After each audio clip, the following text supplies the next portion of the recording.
What has happened to our society? Why are we living so recklessly? Why do we have such little thoughts about ourselves? Why don't we love and respect ourselves and each other? Why are there so many single parents? Why are people falling out of love with marriage? Why is divorce so common? Why are we living in an unhealthy state of affairs? Why are there so many people depressed and suicide so prevalent? I believe all of these issues begin with unhealthy relationships. I am one of those who have suffered through many life issues and yet have allowed God to transform and mature me through my hardships. To find answers to these questions and to learn more about my transformation, check out my show, Dear Diary, I'm Worth It. It's based off of my book, I'm Worth It, The Voice of Reason. It will surely bless your soul. My name is Tanya Harris, and I'm highly support I'm Worth It, The Voice of Reason by RaySean Clark. The book was so inspiring. It really speaks on the importance of being prepared and letting God lead you and not jumping to decisions without God's permission and without praying about it. The book really resonated to me because for me, I was married and I'm still married for 12 years. I got married in 5 months, and at that point, my decision to get married was based on living right, not sleeping with different guys. I wanted to just do the right thing, what I thought was the right thing. And so I got married to a nice guy. After 12 years of marriage, my marriage has been very complicated. In all marriages, you're going to have your ups and downs. I suggest for any woman reading this book, or just in general, to make sure that you actually get to know a person. You get a chance to see how they handle stress. You get a chance to see how they interact with their family. And especially if you're thinking about having children, like really have those serious conversations on their morals, their principles, even like the what would you do if this happened? Because once you commit to a marriage, it's a commitment, and the commitment then becomes about God, and it should be, but you don't want to be in a marriage where you are unhappy. So again, I highly suggest this book. It's an outstanding book for all women, and I just hope that this book will be able to touch millions and millions as it has touched me.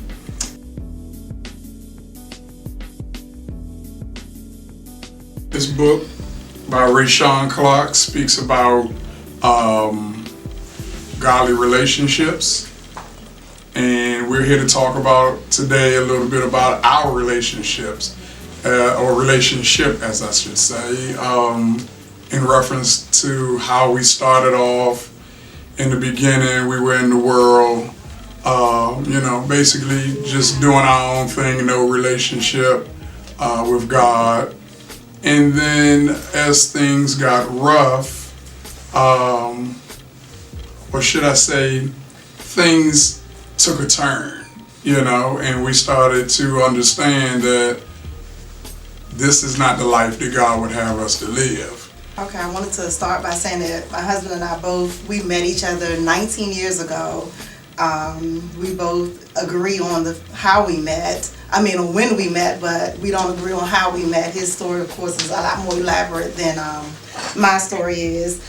We had two very different upbringings. Don was raised in the church. He didn't have any option. I went periodically with my family. It wasn't something that we had to do all the time. So we just have two different foundations as it relates to God and our relationship. Yeah, and to elaborate on that, I didn't have an option. My mother was like, every day that I get up to go to church, you're getting up to go to church. And so, that was cool when you're younger, but as I reached 18 and I left the house, I started to think, hey, why do I have to go to church? I'm grown now, and I got my own place, and I'm not going to church. And for a number of years, it was a hit or miss type deal with me. I went, and then I didn't go, and I went, and then I didn't go. Then I met my wife in '96. We had a good time. I was in the streets wilding, doing my thing. And it got to a point where I had just gotten tired of going from club to club to club, hanging out, running with this person, hanging out with the fellas, doing that. And so, 97, I said that was it. I'm gonna give my life to God. We're gonna start turning this thing over. And so 97, 98, she got pregnant, we got married. And the first 5 years of a relationship, they say, is the roughest.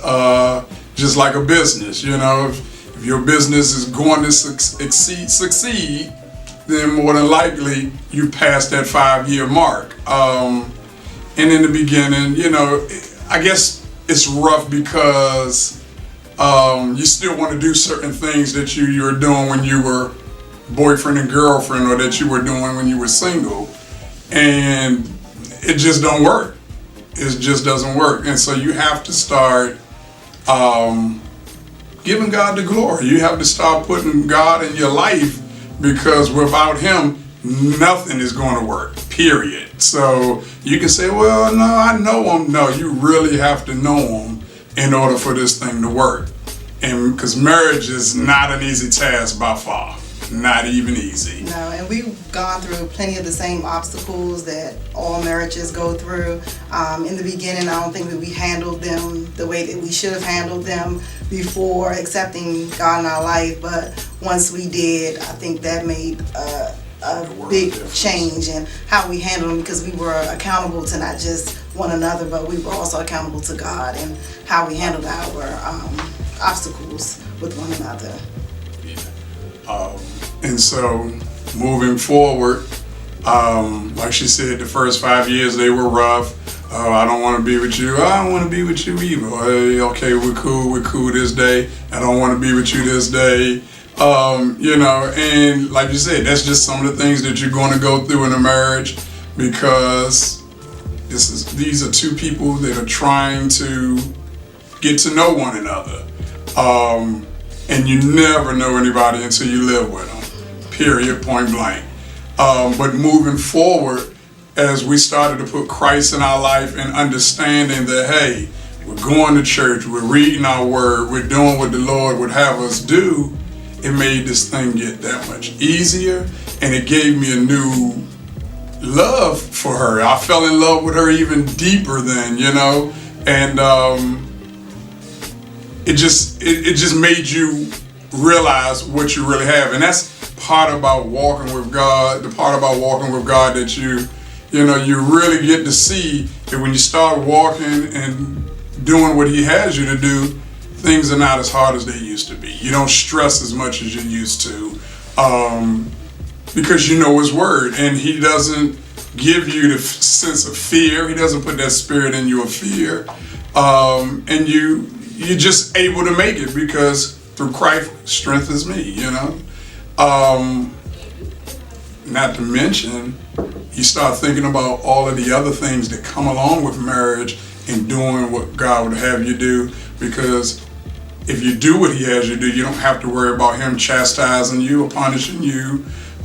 So you don't worry, you don't think about, hey, I'm gonna go get me another girlfriend, or I'm gonna do this, or I'm not going to come home, and all of those things. You don't have to worry about getting STDs, that type of stuff is real. And you got people that's coming home infecting their wives or their husbands on a daily basis, and I don't have to worry about that, because we're doing what the Lord would have us do.